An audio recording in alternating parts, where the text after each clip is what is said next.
Bonjour et bienvenue dans ce nouveau numéro de Questions sans détour. Invité aujourd'hui Evita Chevrier, bonjour. Bonjour. Merci d'être avec nous. Alors on va vous poser la première question, elle est simple. Pourquoi avoir décidé de se lancer dans cette bataille ? Parce que j'ai décidé que j'avais une passion qui est la Guadeloupe. Donc je pense que j'ai toute ma place dans un pareil débat.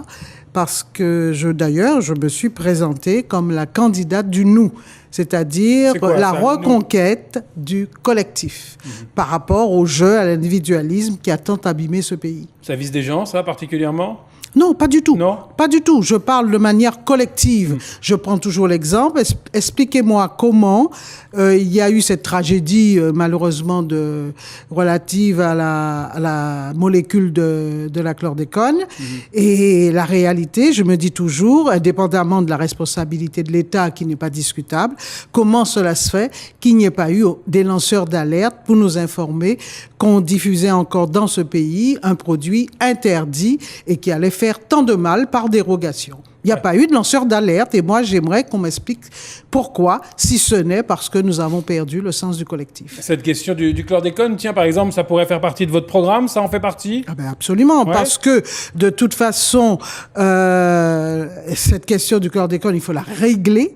Je fais partie à l'initiative d'Harry Durimel de la plainte qui a été déposée, qui a été suivie d'ailleurs par la Martinique, etc., contre justement ce qui s'est passé et les dérogations anormales et inadmissibles que l'État a pu accepter. Ben, ça traîne, la procédure traîne. On sait maintenant que c'est devant la commission de pétition européenne et malheureusement, les élus ne soutiennent pas. Aucun élu pour le moment ne soutient ce combat. Alors, devant la commission... Et vous l'expliquez comment ça ? C'est un sujet qui dérange ? Et oui, moi je pense. Oui. Que c'est parce que les dérogations ont été données par un ministre de droite et ensuite par un ministre de gauche.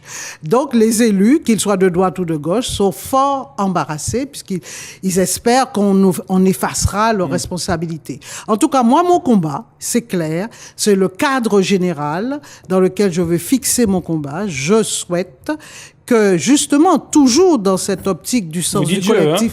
Oui, je souhaite, moi, poussé par un mouvement du nous, je suis obligé individuellement, je vais à une élection, c'est pas, voilà, mais je sais bien.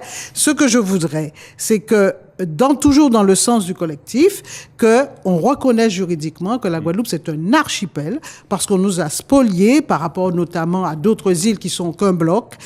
Un archipel, cela veut dire un ensemble d'îles. Donc on prend en compte toutes les autres îles. Oui. Et d'ailleurs, chaque île a droit à un aménagement spécifique.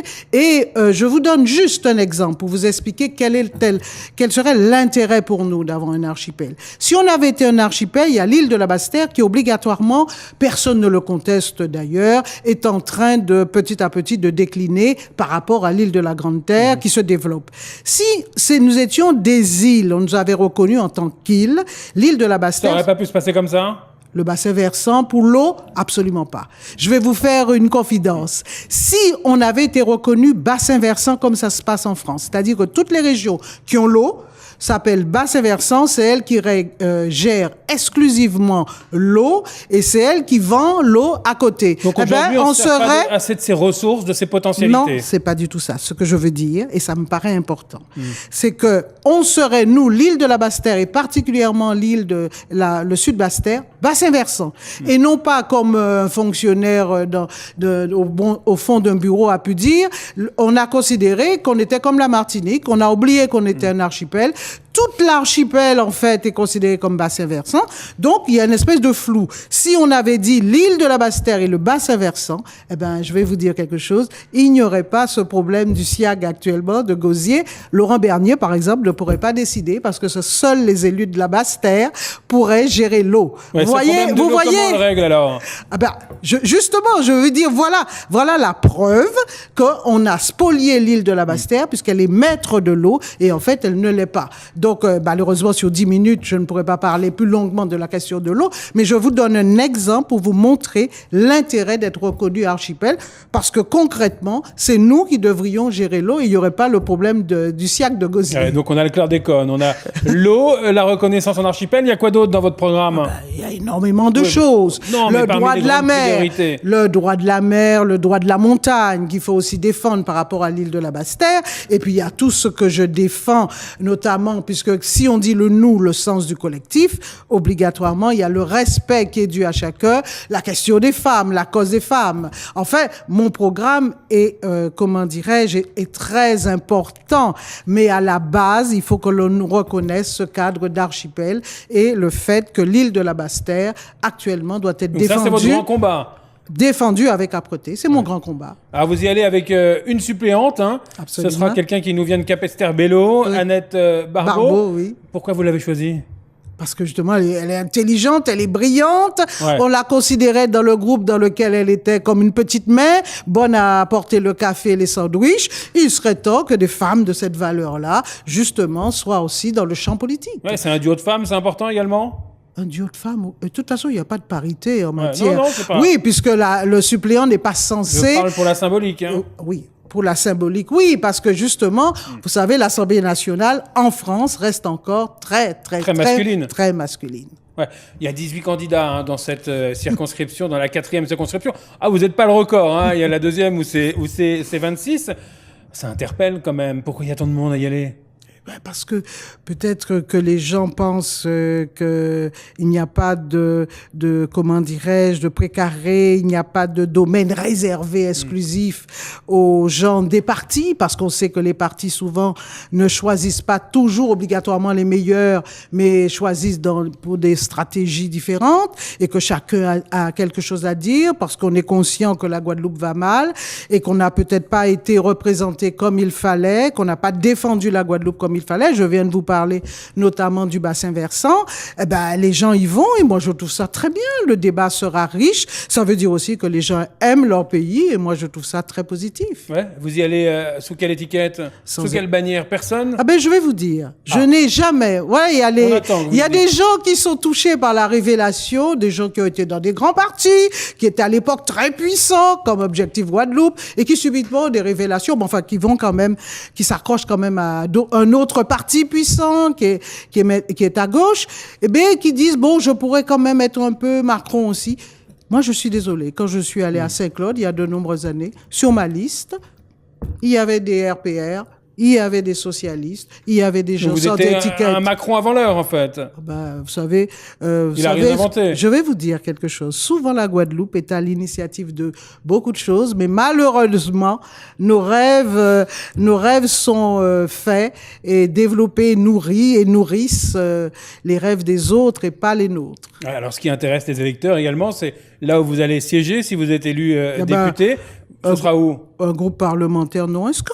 Ouais. Vous savez, Christiane Taubira, je le dis toujours, a été considéré comme le député le plus brillant sur le plan national par Ségolène Royal, elle l'avait dit, et elle était à l'époque dans le groupe parlementaire avec Chamougon, tout à fait hétéroclite. Ce n'est pas le groupe parlementaire qui fait le député, c'est le député qui fait le groupe parlementaire. Oui, non, mais c'est pour savoir de quel côté vous allez vous situer, savoir quelle loi vous allez voter. Si, par exemple, il y a des textes qui sont proposés par La République En Marche, hein, je donne cet exemple-là, est-ce que vous pourriez les voter, par exemple? Absolument, mais moi, je n'ai pas d'a priori. Si les mesures prises par la majorité présidentielle sont bonnes, je les voterai. Par contre, je refuse la soumission. Or, souvent, dans la majorité présidentielle, la plupart des députés, même s'ils ronchonnent, ils sont soumis. Alors évidemment, vous me direz qu'il y a eu les frondeurs socialistes, mais vous avez vu on les a sanctionnés très sévèrement. Donc pour être en majorité présidentielle et arriver à faire la fronde, ce n'est pas évident. Donc moi, je préfère faire partie de ceux qui seront libres et je peux vous dire que si je suis élu, les députés En Marche guadeloupéens seront très contents d'avoir un député libre qui qui pourra dire ce qu'ils ne peuvent pas dire. Ah, vous pensez que ce sera comme ça, que c'est comme ça que ça va se passer? Vous défendrez la Guadeloupe plus qu'en étant libre comme ça? Absolument. Ouais. Absolument, parce que premièrement, c'est toujours ceux qui sont rebelles qu'on écoute, ça c'est sûr.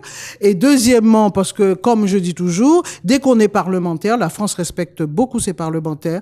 Dès qu'on est député, qu'on demande un rendez-vous à un ministre, on l'a. Hein. Donc là, je pense qu'il n'y a pas de discussion dessus. Mais moi, je suis même inquiète en me disant, si on n'a que des députés de la majorité présidentielle, la Guadeloupe peut être en grand danger. Ouais. On assistera, quoi qu'il arrive, à un renouvellement complet des députés en Guadeloupe avec cette loi sur le non-cumul des mandats. Vous en pensez quoi? C'est une bonne chose? Ah oui, cette recomposition-là? Alors, je pense que c'est une très bonne chose parce que, justement, on a laissé passer beaucoup de choses parce que les députés faisaient autre chose. À part leur métier, ils avaient encore d'autres fonctions. Non, mais c'est vrai que un député, c'est une fonction très importante, qu'elle soit sur le plan national ou sur le plan local. Malheureusement, vous avez dû noter, ou peut-être vous ne le direz pas, mais les députés n'ont aucun rôle en Guadeloupe sur le plan local, et je pense qu'il faut avoir un rôle sur le plan local. Comment on interagit? Alors, non, mais ce que je veux dire par là, c'est que en réalité, le député, pour moi, est d'abord une personnalité qui porte son pays, qui porte l'âme de son pays et qui doit pouvoir, même sur le plan local, intervenir, dire ce qu'il pense. Donc il ne doit pas être simplement le représentant d'un parti? Surtout pas. Surtout pas. Parce que justement, c'est là toute la problématique. Prenons le cas de l'épandage aérien. Eh ben, tous les socialistes, tous les candidats qui étaient socialistes à ce moment-là, qui étaient dans le Parti socialiste, même ceux qui l'ont quitté, mais qui l'étaient, eh ben, quand le chef local, Victorin Lurel, a pris position pour l'épandage aérien, ils se sont tous tus. Alors que les scientifiques disaient que c'était excessivement grave pour la santé de tous. Donc, vous voyez bien le danger qu'il y a d'être justement dans la soumission, non seulement d'un parti local, mais en plus d'un parti national. Vous serez élu? Vous y croyez? Alors là, je vais vous dire, là, il faudrait poser la question au bon Dieu. Ah bah écoutez, on va pas lui poser. Et voilà, et comme le résultat des élections, rendez-vous en tout cas le 10 et le 17 juin. Merci de nous avoir suivis sur l'antenne de TV. Bien évidemment, vous pourrez écouter les autres candidats dans cette 4e circonscription. À très vite dans Questions sans détour.